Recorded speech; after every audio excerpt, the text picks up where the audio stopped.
You are listening to the HP Outdoors Waterfowl Podcast, episode 16.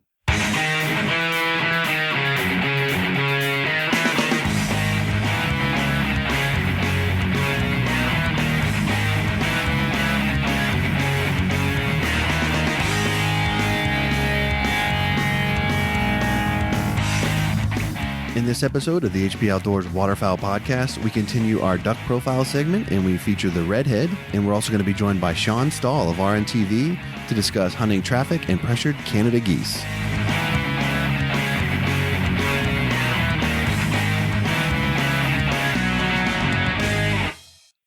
All right, welcome to the 16th episode of the HP Outdoors Waterfowl Podcast. We've got a great show lined up for you this week. As we mentioned in the roll-in, we are going to continue our duck profile segment and feature the Redhead this week. And we're also going to be joined by Shawn Stahl of RNT-V to discuss hunting traffic and pressured Canada geese. Shawn is a well-known hunter in the outdoor industry and has got a lot of years under his belt chasing Canada geese. So we're really excited to have him on the show and think that he's going to really bring a lot of great information for all of you that are out there hunting in pressured areas and, you know, have problems getting on the X for permission or whatever reason. So some traffic tips as well included in that segment. As always, if you would like to engage with us here at the show, you can reach out to us on our HP Outdoors Waterfowl podcast hotline, 724-609-FOWL, 724-609-3695. You can also find us at hpoutdoors.com. You can check us out on Facebook and Twitter, as well as if you'd like to shoot us an email directly, you can reach us at info@hpoutdoors.com. Joining me in the discussion today, as he always does, is my trusty partner in crime, Dan Harushka. Dan, how's it going, buddy? I'm doing pretty well. How about yourself? I'm doing pretty good. Busy week for me this week with things going on in my personal life and, prepping for our third and final split here. By the time this podcast actually airs, to all of you out there, I will be on my way back from Jamaica. My sister-in-law is getting married, so I'm very excited to spend a couple days down in Jamaica before I come back up here and spend the next month and a half or so sitting in freezing cold duck blinds and chasing honkers and ducks. So a lot going on around my household at this time, but I'm excited to be chatting with you about waterfowl hunting as I always am at this time of the week. Yeah, we got our duck goes out Saturday's the last day. We have Goose going to be coming back in, get back on the honkers, and then the main area that we duck hunt will come in at the end of December, I think, for about 4 or 5 days. So I'm trying to get out before work and drop a few more ducks before Saturday morning here, and it is what it is. I'll be thinking about you when you're down in Jamaica, and at least you'll have a nice tan when you get back, I'm sure. Yeah. So you only have a couple more days left in the duck season, really, up there? That's it? Yeah, it ends the 17th, I believe. Well, whatever Saturday is. Wow. This Saturday's last, or 13th. Yeah, I guess your season runs almost to the entire month of October, though, where we get like 4 days in October and that's it. So I think if I had to pick, honestly, I'd rather have our season where it's a little bit later in the year. But you'll get to come down to Maryland, with us and scratch the itch there in January. So a little bit more duck slaying for you to do yet. Yeah, and just from a migration standpoint, all the ducks usually show up in mid to late January when our season's already been out for a couple weeks. But, right now we have some big old fat mallards, and, I shot a pintail the other day, and there's just so many redheads around. And today at lunch, I was driving by a couple spots and saw some canvasbacks. So something that we never see before Christmas, and it's here now in season. So I'm going to take a shot at that. So hopefully we knock a couple out tomorrow morning. Yeah, it's been an interesting year. We've been fortunate to have a little bit of cold weather, especially up north, that we don't typically get this early in the year. So that's bode well for, moving ducks into the area a little bit earlier than normal. Couple things on the podcast front that we'd like to share with everybody. Last episode, we, announced our newsletter that we're going to be, getting involved with. So if you haven't already, please feel free to sign up on our website at hpoutdoors.com on the podcast page. There's a mailing list slot there. You just fill in your email and you'll get some, periodic information from us that's just, good information about the show or, announcements, that kind of stuff. As we mentioned last week, we're not, trying to spam up anybody's inbox with unnecessary stuff like that. And we've also got something new that we've introduced as well. We've put together basically an information survey for the listeners of this show. The survey can be found also on our website under the podcast page, and we've posted it onto our Facebook page as well as the newsletter is there as well. But really, the survey is basically just a tool for us to help us get to know you guys a little bit better as far as who's listening to the show, what kind of stuff do you like to hear, how long have you been hunting waterfowl, what do you like most about the show, what do you like least about the show, where can we improve, things like that. So it's 20 questions, I think, but most of them are multiple choice. It's really quick. It wouldn't take you very long at all to go through there and give us a little bit of information so that we can continue to improve the podcast. So thank you to all of those that have been on our website and Facebook page and have completed that already. And also thank you to those that will do so in the future. We appreciate all of your feedback and certainly already getting some great feedback coming across the results that we've seen so far. So all really good stuff and really exciting information that we're looking forward to taking a look at as more of it comes in. So, Dan, this week we chose the Redhead as our profile duck. I've personally never killed a Redhead. It's up there on my hit list for sure, but I've yet to fill that void. Have you ever killed a Redhead? I have not, and I've been staring at him a lot these last couple of weeks. So, but I mean, if I were you, I would just put it on your checklist because it seems like you're knocking that out pretty easy this year. Yeah, I've been fortunate with that this year.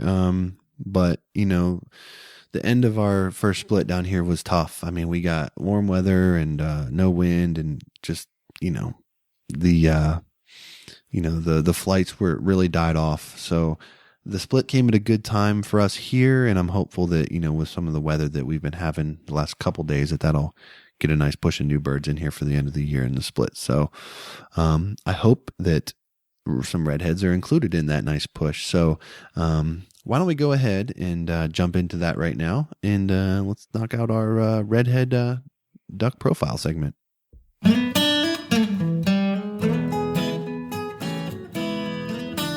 All right, let's talk about the redhead.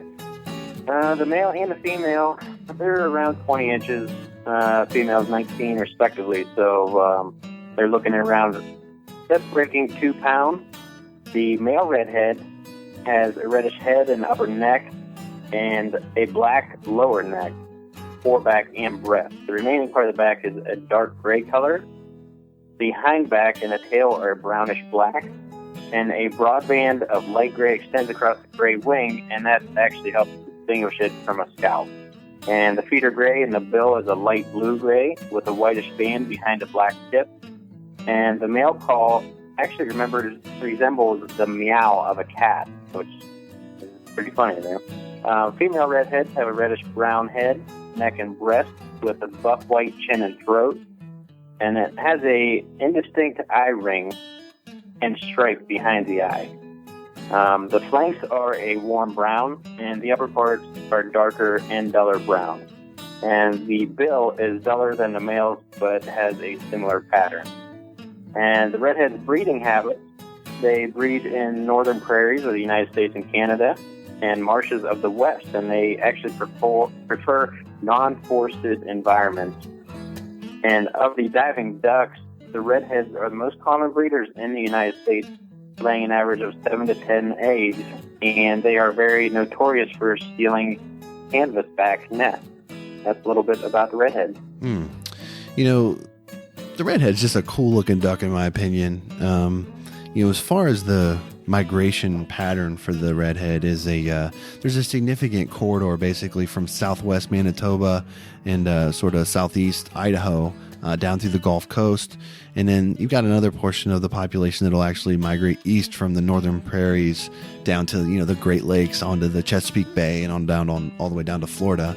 Those are obviously the birds that we're seeing out our way. But an interesting fact about the redhead is that an estimated roughly 80% of all of the North American redhead population actually winter in the Laguna Madre of Texas and Mexico. So obviously, if you're looking for a bang out redhead hunt, you know where to go late in the year, as 80% of the birds in North America are going to be in one spot.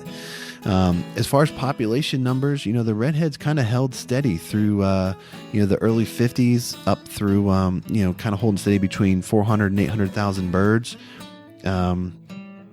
Basically in 2009, the survey had them at more than 1 million birds, which was sort of a plateau that they believe reached sort of in like the 2007 timeframe.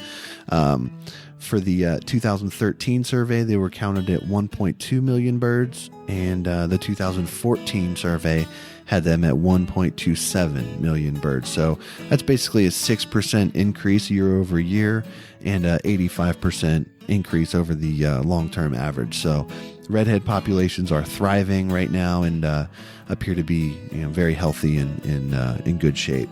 As far as their food, they're diver ducks, so they feed on various seeds and pondweeds, wild celery, things like that, grasses, that sort of thing. But they'll also feed on, different aquatic insects and, small fish from time to time. So, much like many other diver ducks in that regard. But, the redhead's a really cool duck that, based on these survey numbers that we're seeing, really offer a great opportunity across the landscape of the U.S. to get on some really cool diver duck hunting action. So that is our weekly profile of the redhead.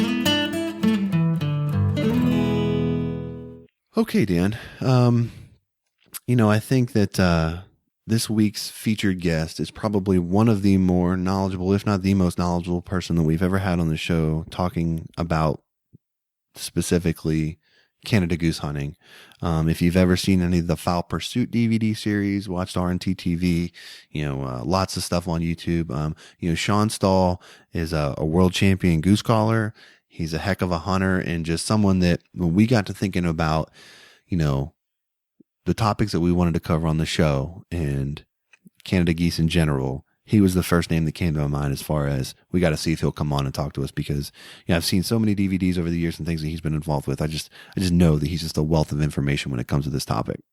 Yeah, and the topics that we're going over with him are something that towards the end of the season we struggle with. A lot of landowners around here will shut it down to just a few guys hunting it, or they'll hunt it for themselves. So when you're talking about hunting traffic and hunting pressured geese, this one hits home. So I'm definitely excited to talk to him and hopefully pick up a few tips that make our hunts more successful here. Yeah, I don't think there's anybody that can that can't relate to hunting in pressured environments, or not being able to get quiet on the X and trying to pull birds into your setup when they don't want to be there. So I have no doubt that Shawn's going to be able to talk in depth about a lot of the techniques and stuff that he's used over the years to be successful in that regard. So, let's go ahead and not waste any more time, and we're going to welcome Shawn Stahl of RNT-V to the show.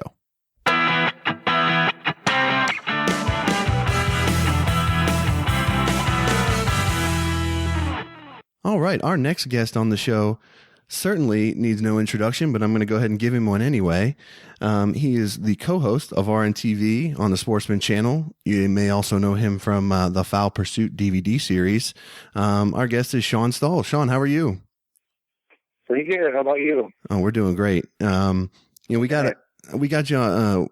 Dan and I, when we talked about different segments we wanted to cover on our show, hunting pressured geese was one of the major ones that we wanted to cover, because so many guys just hunting, areas where there's a lot of competition for birds. And when we started, thinking about who we might want to have on the show to talk about this area, you were definitely one of the first names that came to mind, just simply because of the amount of time you spend in the field and, the experience that you have hunting in different scenarios and situations. So we're really glad that you're able to come on the show, and we certainly appreciate you giving us a little bit of time. And I just wanted to kind of start off. when you're hunting in a situation where you know you're going to encounter pressured birds, whether it be just simply because there's a lot of hunters in the area, or it's later in the season and they've just been getting pounded on for a long time, do you have a number one sort of rule of thumb that you kind of always carry with you when you know you're getting into that kind of hunting situation? Well, it's not really a number one rule. Well, it is. It's kind of a rule. It's called the if then but if. It's one of the deals that if this is working, then you do that. So if something's working in an area for guys, you want to kind of stick to it until it stops. But if what everybody else in the area is doing isn't working, then you want to try something different. So it's just, I always want to know what's working and what isn't, and we kind of go and make adjustments from there. So if guys are using small spreads and they're hunting on the middle of the field, then that's kind of typically what we'll do. If guys are using small spreads and hunting in the middle of the field and that's not working, we may go with a big spread and hunt out of an edge row or something like that. But it's always an if then but if kind of scenario. It's never I never have like everything's not in a box kind of thing. You guys got to kind of try to do something different and try to react and read what's going on and then make adjustments from there. Yeah, I'm glad you mentioned decoys and that kind of thing, because one of the biggest questions that we get is guys want to know, how many decoys should I use? How many is too many? How many is too small? How should I set them up? That kind of thing. So, I know this isn't just a one answer question. So, painting it with a broad brush here, when you're getting into an area, what kind of things go into the decision process to know how many numbers of decoys you're looking to use? How do you want to set the spread? And maybe even more, how is that spread going to change as the season goes on? As the birds, get more pressure and we get later in the year, how's that going to affect the way that you set up? It's funny you should say that, because people ask all the time, what's a good early season spread? What's a good late season spread? How many decoys should I use? Quite honestly, I might use the same number of decoys and the same decoy spread on opening day as I do in the last day of the season. It just all depends on what's going on. But I want to, I take a look at it from the standpoint of, am I hunting the X? Am I running traffic? Am I, underneath birds running traffic? Or am I, slightly off the line running traffic? And what kind of cover concealment methods are there? And how many geese are in the area? If you're hunting the X and, there's only 100 geese that are using that field, well, certainly you don't need many decoys because they're coming there anyway. So you can get away with a handful of decoys, but you got to focus a lot of your effort on concealment. You got to hide. You got to be invisible, because if they see it, it doesn't matter how many geese are coming there. There could be 10,000 geese using that field, but if they all see you coming to the field, you're not going to get a shot under 60 yards. So, I'll take a look at how many geese are, if I'm hunting the X, as little decoys as possible. If I'm running traffic like we were talking about, you need to make a presence. You need to say, okay, we know you're going over here, but look, hey, there's a big party over here. You might want to come check it out.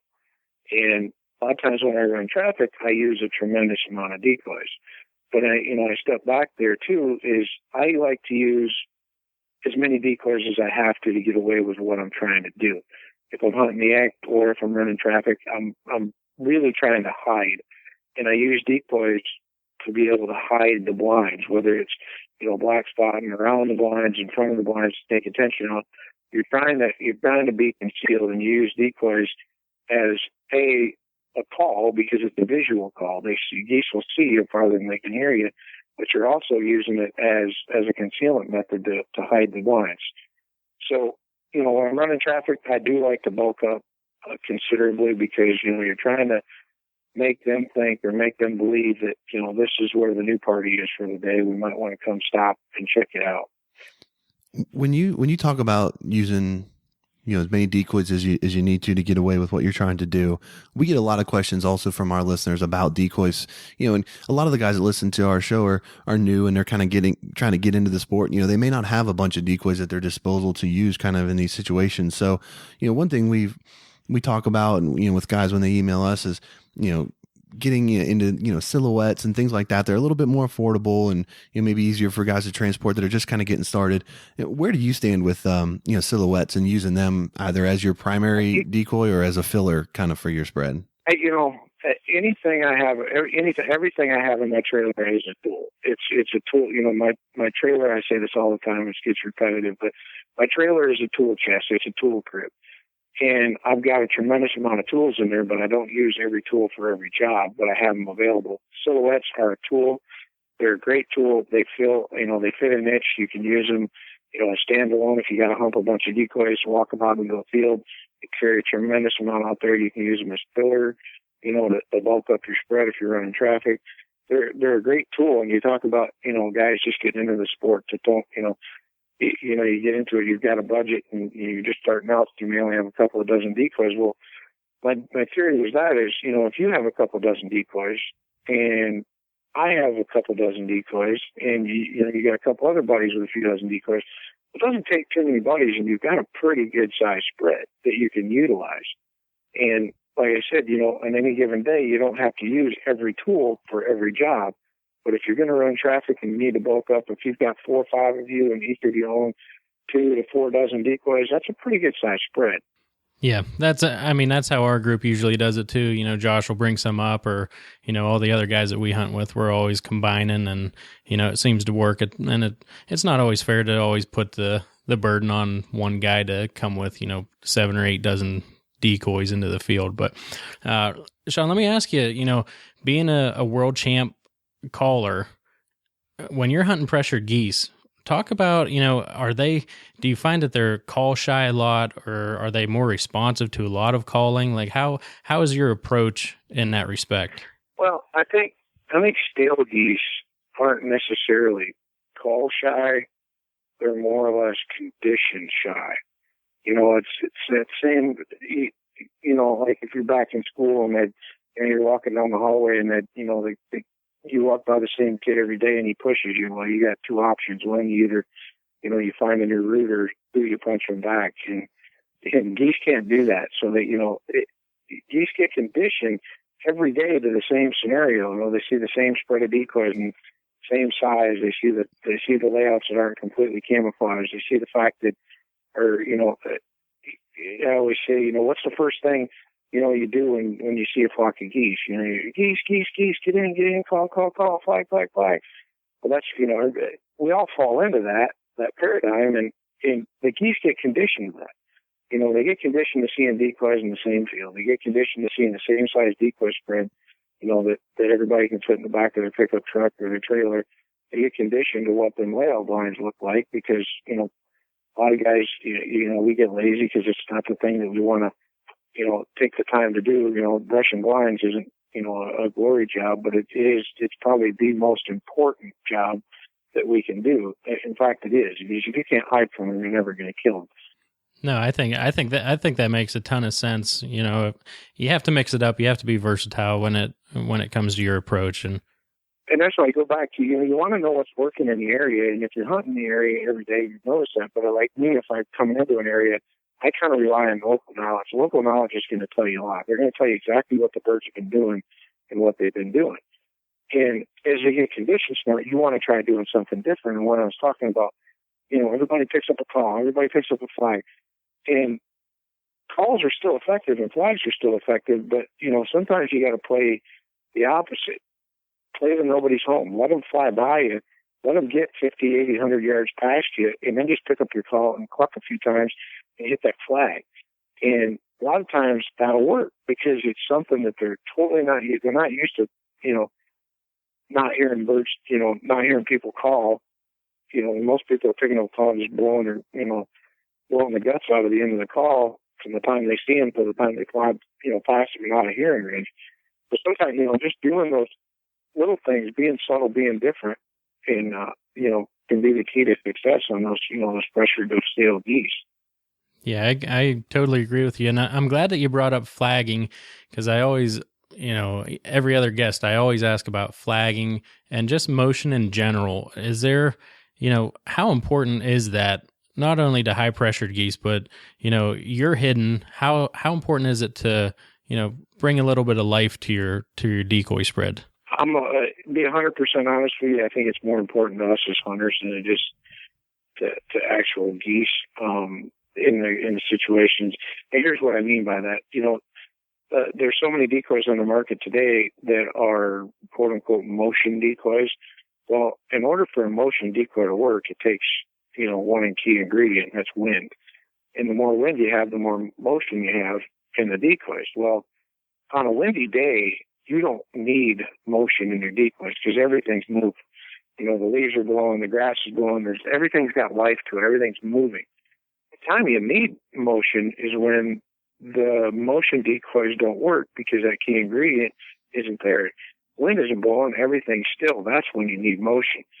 And, we've even, rigged up jerk strings and jerk corders. There's a couple products on the market. And I think motion is more critical on the windless days than it is on the days when there is actual wind. And right now there isn't many product out there, to help that. So if somebody perfects that, they're going to be in, got a winner going. It's something to start thinking about there. Goose calls, I'm convinced, are not nearly as effective on windless days as they are days with wind. Days with wind, if you ever did some practicing, if you took one guy with a flag and with a flag and a goose call, and then took a couple guys and walked 200 yards downwind and blew the call and waved the flag, and then go crosswind and move a little farther crosswind, and then go 100 yards, 200, 400 yards upwind, you'll start to see and hear. The video is cool to see the flag going, but then your ears and the microphone pick up the call. But you'll notice that you don't hear a call very much on a windy day unless you're directly downwind, and it's still kind of muffled. And you hear it plain as day when there's no wind. And as much as, we want to think we sound like geese, they're still mechanical apparatuses, and they're not 100% true live Mother Nature. And I think, sometimes in the windless days they can pick out a goose call. I think, just a quieter call on windless days works better than just a loud high pitched one. Definitely a ton of good tips there. And, you opened up talking about concealment. You have to be hidden. Are there any other things that hunters just should not do? Skyboast. I think that's a perfect answer. Downwind other people. That's, one that that's a couple of, hunting public areas and stuff. You get, waterfowlers in general are pretty cutthroat. And I just think, waterfowlers in general, we could show our fellow hunters a little more respect sometimes. And, if somebody's in a field already and, try to buddy up and hunt together, if not, then maybe take the day off or go, pick a field down the road somewhere. But, and that goes back to running traffic again, too. I mean, that's, a lot of times you certainly don't have to share the field with people when you're running traffic much, because most people want to hunt the X. But, running traffic, back to that discussion, I like, the type of field that I hunt when I run traffic is oftentimes different than when we're hunting, on the X. Because, from a visibility standpoint, I want these geese to be able to see us, and I want to take advantage of that visual call, the decoys, that they're going to see from a greater distance. So I may pick a green field, a wheat field, or, a cut alfalfa or a bean field or something like that for visibility standpoint, because they're going to see you, a lot farther, and then just, maybe pick an edge or a hedgerow or something, the grass line to hide the blinds in. I'm glad you mentioned that. That was actually going to be my next question. When you're hunting, traffic and, when you're looking to pick that location now, you touched on this, but I just want you, if you can elaborate a little bit further. Some guys say, that in order to effectively hunt traffic, you have to be, in the flight path between, the roost and the feed where they're trying to go. You've mentioned, being off that flight path a little bit. How far do you think you can, realistically be, off of that route that they're taking to effectively have a chance to work them birds in? They have to either be able to A, see you, or B, hear you. And if they can't do either one of them, then you're in trouble. So, it just depends on the conditions, the wind direction. If it's foggy, cloudy, snowy, they got to be able to see you. And that's why, bigger hilltops, bigger banks area, like a green field or a bean field or something like that. We talked about, guys just getting into this and not having many decoys. Well, you can go buy some of that plastic corrugated pretty cheap, 4x8 sheet. You can get a dozen black and white silhouettes out of those. Just kind of, mist it with flat black or something. And you don't even really have to hit the white on them.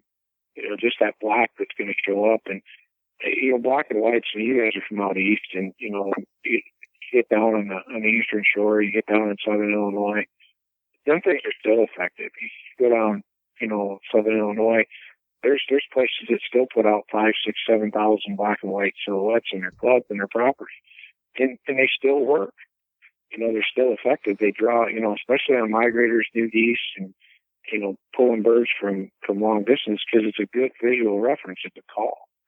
Yeah, I was actually just up in Easton, Maryland for the Waterfowl Festival a couple weekends ago. And, when you take a look at some of the exhibits that they have up there and, some of the decoys that, the old timers used back in those days, I assure you that they killed birds over those just as much as, guys are doing today probably. Oh, yeah. And I think what you find, it goes back to birds getting condition smart, and it all goes in a circle.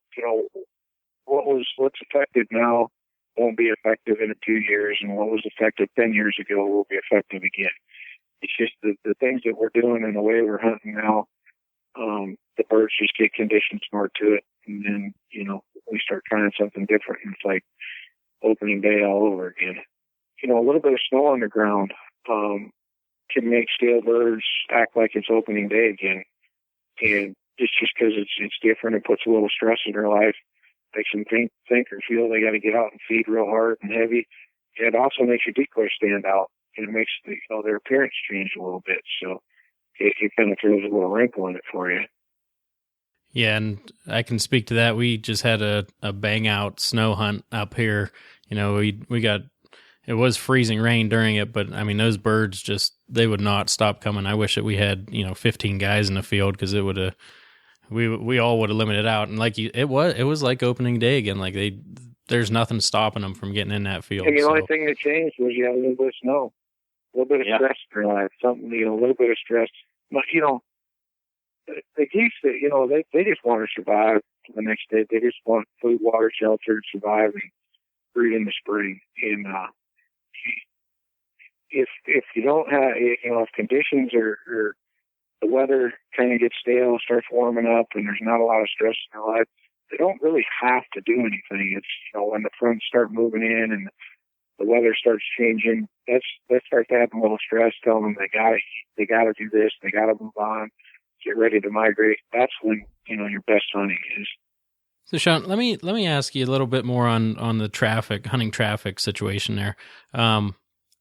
First I want to talk about, you say, you want to be seen. So I'm thinking your answer is yes to a large spread. You want to put a lot of birds out.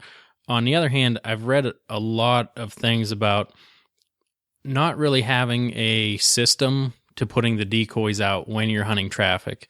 And what I mean by that, some guys say, we'll put birds 80 yards away and we'll put, some right around us. There's really no U shape or, as far as paying attention to the wind so much. How do you take any approach like that, or do you still hunt it like you would do a normal setup? I don't, and again, I try not to have any canned type setups. I don't go, okay, well, I'm hunting the X today, I'm going to set up a U. And I'm hunting traffic today, I'm going to set up an X. It all is kind of situational and dependent on the field, the type of birds, what I can expect as far as concealment and that kind of stuff. But my typical decoy spread is what I call a dump spread. You basically just dump it all out, set it up, and then I'll step back and look at it. And then I'll go, okay, I want them to land here. I don't want them to land here. And you look at it kind of like a Walmart parking lot or a movie theater, all the seats. And you put cars, or you put cars in the parking spots, where you don't want other cars to park, and you leave openings where you want them to park. Same deal with, a movie theater. When you walk in a movie theater, what do you look for? You look for empty seats. You look for a place to sit down. And that's the same thing with a decoy spread. I'm going to put decoys, kind of where I don't want them to land and leave openings where I want them to land. And I try to give them, several options, plenty of options, and particularly, out in front, somewhere out in front where, guys aren't shooting over the top of each other or, crossing over.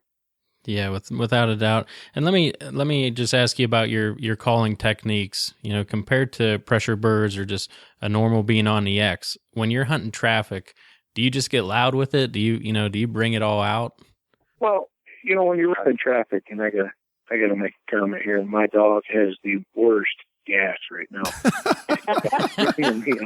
I mean, it's horrible. It's just one after another. So I'm a little lightheaded. But when it comes to calling geese, do what you have to do to make them do what you want them to do. And if they're coming at you, you don't need to do anything, right? Because they're already coming at you.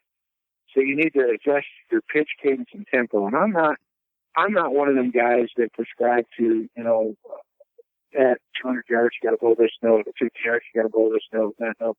I'm more of it has more to do with your pitch, cadence, and tempo to get them to do what you want them to do. You change, you either go lower or higher on the scale of pitch, and then you either go faster or slower on the call to get them, to react. So most of the time when you're running traffic, you're trying to talk them into doing something they didn't intend on doing that day. So majority of the time, we always try to take the temperature of the first two bunches. Hit them with, start out with a little and build into as much as you need. But most of the time with running traffic, it's a lot of hard calling, power calling, and right down to the ground. There isn't much finesse to traffic calling. But again, there's no hard, fast rule. You have to make adjustments as the hunt goes. So if you're power calling them, you get them to lock up, bow up, you get that singular pair to pull out of that, the flock that's passing by. Sometimes you may have to back off them, and I call it three lanes. Once you get birds coming at you, continue doing what you're doing, whether it's power calling, clucking, moaning, being called, but you get them coming at you. As they start, if they're coming at you, you're doing the right thing, whatever you're doing on the call. If they start moving, sideways, starting to turn or peel, you need to change something, either, your pitch, cadence, or tempo. You either need to pick it up a lot or drop it off, a lot. So you got to make adjustments. You keep them on that straight line is what you're trying to do. So you adjust, you're doing whatever you're doing on the call. They start to pull away from you. You may pick up the pitch, the cadence, and tempo with it, get a little higher pitch, a little faster, and pull them right back on that straight line and keep them coming. A lot of things, Shawn, what you're saying makes a lot of sense to me. But one thing that I know a lot of guys get confused on, and I've seen it happen in the field myself when working, traffic birds, is when it comes to flagging. And you see on TV sometimes you'll see guys outside their blinds, got the T flag just beating it, to no end, trying to attract birds and and that kind of thing. So, in your opinion, how critical is that? And also, when you're flagging birds, I mean, what exactly are you trying to accomplish, with that flag? And, are there certain times when you're reading the birds and, you flagging them on the corners or, just kind of, if you could just touch on some general flagging tips, for a situation like we're talking about here. Yeah. I've hit on it a few times. So, like decoys, I consider a call because it's a visual call.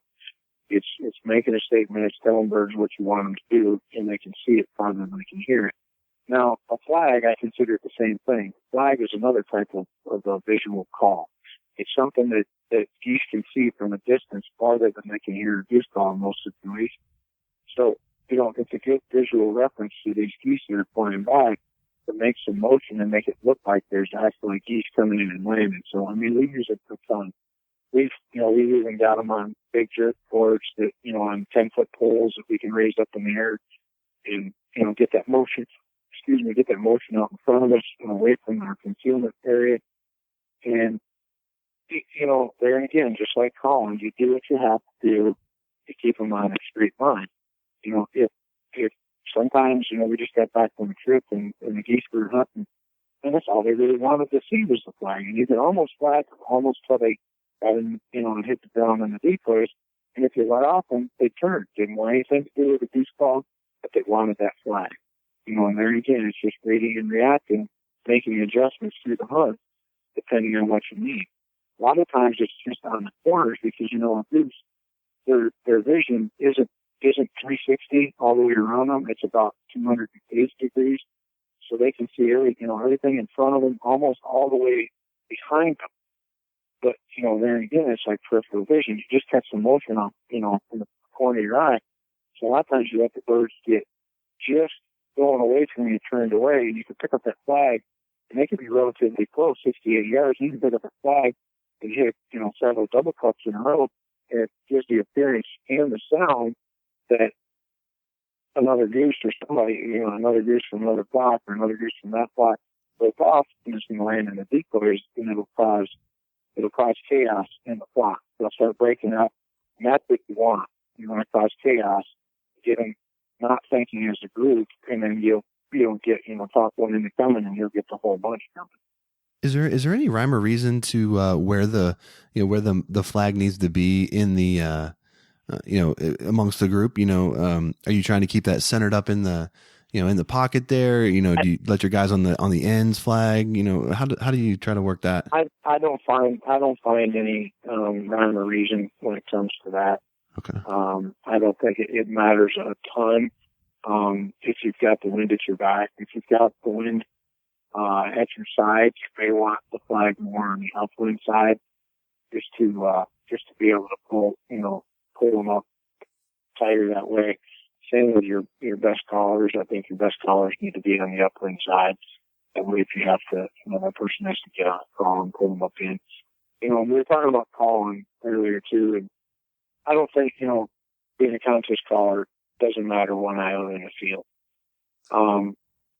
There's a lot of contest callers that don't kill very many geese, and there's a lot of good goose hunters that didn't call 5 judges. The world depended on them. And there's truth to that. There's a difference between reading what people want, people-pleasing sounds, and what goose-pleasing sounds are, because I promise you, they're entirely different. The vocabulary that you need in a goose calling routine is entirely different and way larger than the vocabulary that you need to hunt geese in the field.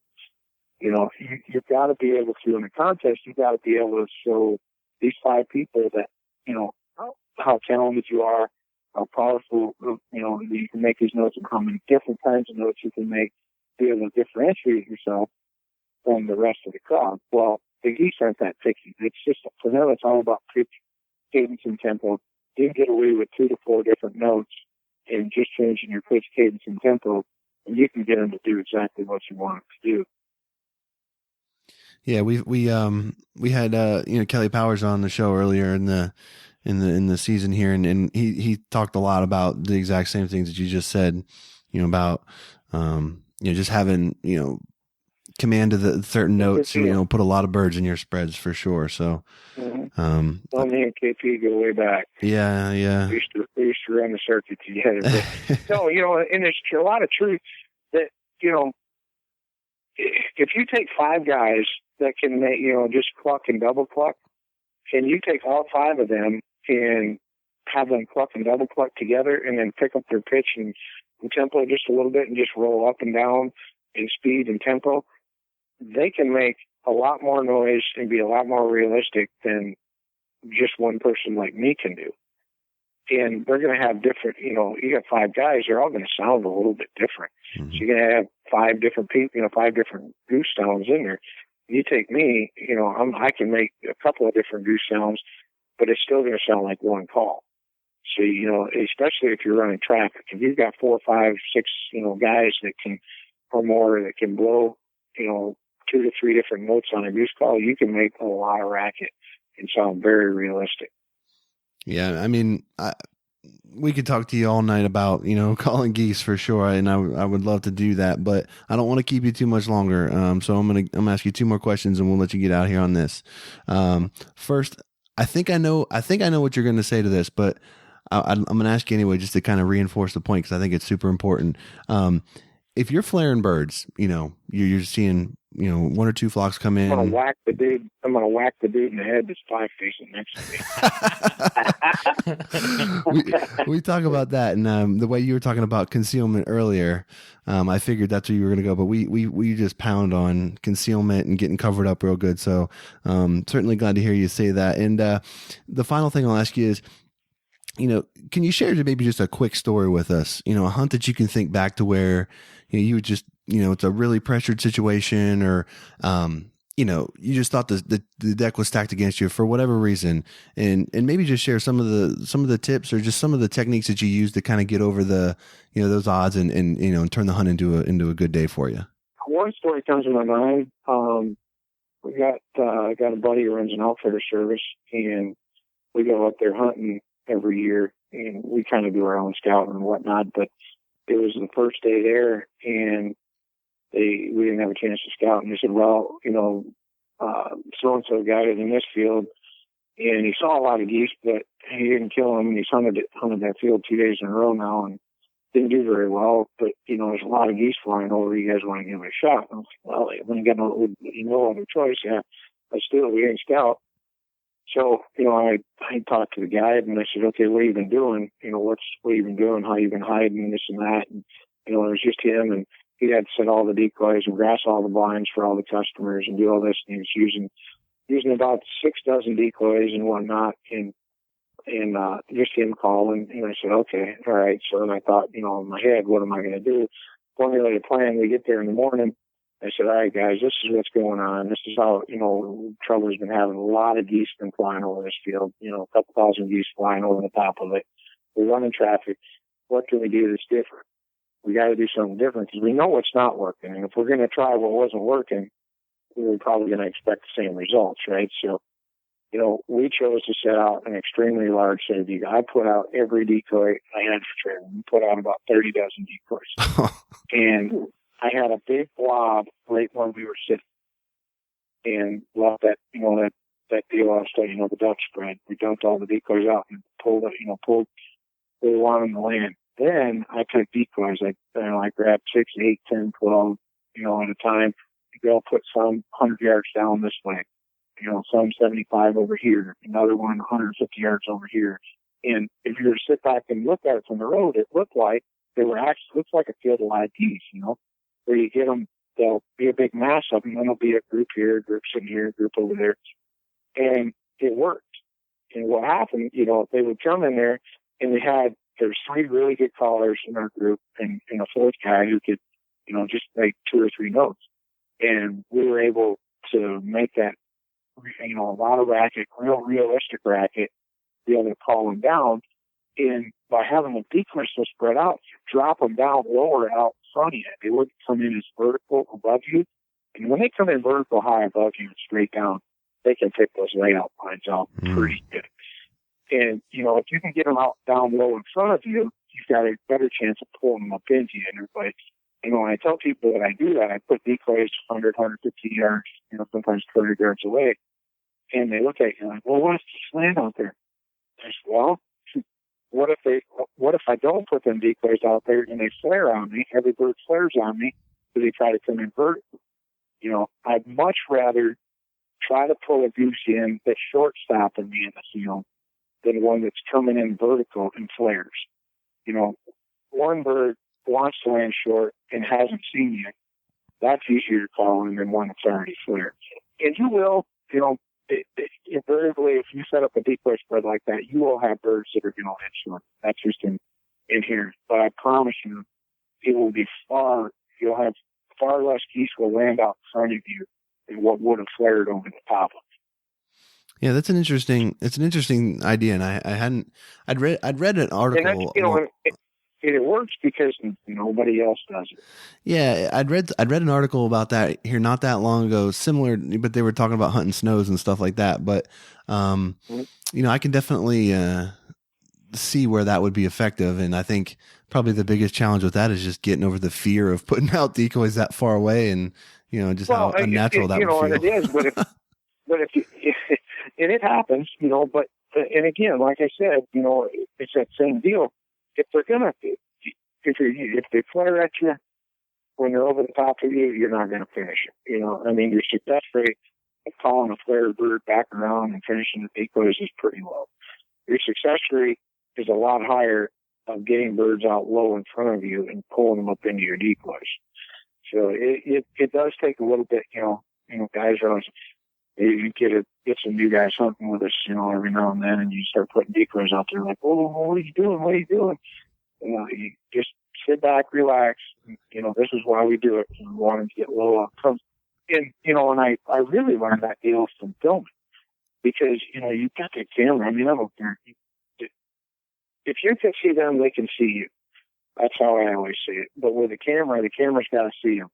So if the camera can see them, they can see the camera. So if you've got them coming in on the top of you, they can pick out them layout blinds and they can pick out the camera guys. So it's always trying to get them birds low out in front of you so that you can work them with a call. Right. Well, I'd love to meet the guy that wants to sit there and argue with you in the field about decoy spreads and stuff. I'm sure that's a real short conversation. No, but I don't claim to know everything, and debate is good. I like to hear good debate because it makes you think outside the box to try something new and different. So yeah, trust me, it does happen in our field. Well, Shawn, we appreciate you giving us a few minutes here and talking about, kind of hunting pressured geese and, hunting traffic situations and stuff like that. And we encourage everyone to check you out on RNT-V on the Sportsman's channel and, all the DVD stuff you got going on. And I also wanted to just mention really quickly, you have a really great video on YouTube. It's about a 30-minute video that you go really in depth about, tuning goose, short reed goose calls and, breaking down the parts and stuff like that. And I just think that's a really, really good video. So anybody out there listening that, is trying to figure out how to work a call and put it all together and that kind of stuff, you can check out, Shawn's video on YouTube's got a really, really well put together one there. So, again, Shawn, we really appreciate your time. We enjoyed talking with you, and good luck for the rest of the season. Cool. Thanks a lot, guys. I appreciate it. And I'm going to go let this dog outside. You better get to it. All right. Take care. Oh, man. Hey, take care.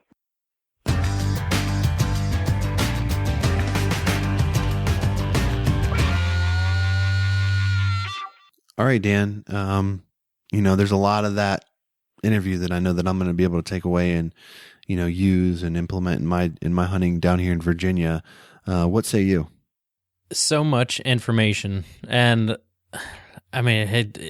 we talk about confidence all the time, and that's a very confident man right there. He knows how to put birds on the ground. So, anything that he said that you can take away from it, I would take away from it and try it out, because most likely it's probably going to work. So, it was a great interview.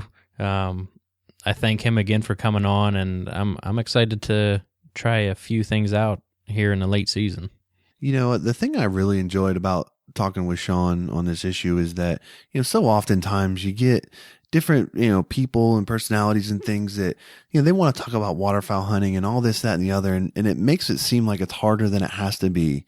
But, Shawn kind of had some pretty basic principles, as far as, his approach to waterfowl hunting. He's flexible. He keeps it simple. He's just sort of takes a look at what's going on and reacts to what he sees. He doesn't overthink that, obviously he's not real big into sky busting, as you and I are also not real big into sky busting. But some of the things that he mentioned, stress, when we're talking to him, I wrote down from our notes, stress equals dead geese, because like he mentioned, that first snow of the year, something like that little wrinkle of stress in their life, boy, it could just turn it on like crazy. So, if you're thinking about getting out and, it's, you're looking at the weather change or something like that, something that can create that stress in the bird's life, man, take advantage of that, for sure. And, obviously I'm a fan of the dump spread, big proponent of that technique. I really like the Walmart analogy. And, the thing that really kind of resonates with me when I listen, to what Shawn's saying is, do what you have to get the geese to do what you want them to do. So, so many guys say, oh, don't call them, don't call, or you're calling too much, you're, do this, do that. Whatever you got to do to make the geese do what you want them to do, That's exactly what you should be doing. So just because you read in a magazine or you hear on this podcast, a technique or something that other guys say to use, don't let that, put you in a box of something that you're not going to try, because that's not how the pros do it on TV, or that's not what you read in the DU magazine. If the birds react favorably to something that you do, keep doing it. But I can tell you, if you're sitting there and birds are flying away from you and they're not giving you the time of day, and you just sit there and do nothing, you're not going to kill any birds. So it's not going to do you any harm to flag, to call, to do this, to do that. Try these things. And when you hit that, stay on it and, and run that down until it, doesn't work any longer. So those are all great things that, I take away from, talking with Shawn, and, we certainly appreciate him giving us time and coming on the show, and, hope you all enjoyed hearing us chat with him. So as we, kind of wrap up the show here, Dan, I'm, obviously getting ready to leave for Jamaica, and where it's going to be warm, and I'm really looking forward to that. But we've got something that I'm going to touch on here with this week's parting shot. That's a very, very serious topic, and unfortunately, it doesn't deal with warm weather. It deals with the cold, frigid temperatures and some of those kind of stuff. So, anything else that you'd like to share with the audience this week before I go ahead and get into that? Nah, we end every segment by saying have fun and, just stay safe. So, I know what you're leading into here, and like you said, it is very serious, and go ahead into it. Okay, so I'll go ahead and wrap up the show with this week's parting shot. So this week's parting shot is dealing with a very serious issue, and we've touched on this before in the show, but it has to do with safety. We had a good friend of the show just this morning take a dip in the water while duck hunting. Fortunately enough, he was in a shallow water situation where it wasn't, immediate life-threatening situation. But when you're hunting waterfowl, especially in deeper water, it can get life-threatening very, very quickly. So when you're dealing with cold temperatures and you're dealing with, potentially dangerous situations, always take that extra care to make sure that you're in a safe environment before you fire your gun and before you, settle in for your hunt. Also, have a plan. Should you fall in the water, what are you going to do? Do you have dry clothes? Do you have access to a cell phone and a dry pouch? Things of that nature. If you're going to be wading in water, make sure you have a wader belt on, so that if you do go in over your waders, the water doesn't all the way down. Wear your life preserver. It can save your life. All of these things are very, very important and should not be overlooked this time of year. The cold weather is the best time of the year to hunt ducks.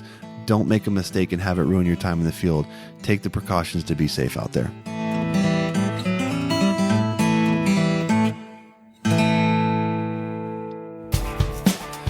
That's going to do it for episode 16 of the HP Outdoors Waterfowl Podcast. We hope you enjoyed our review of the Redhead, and we appreciate Shawn Stahl coming on the show to talk about running traffic in hunted pressured Canadas. You can check us out on hpoutdoors.com. We have all of our episodes there.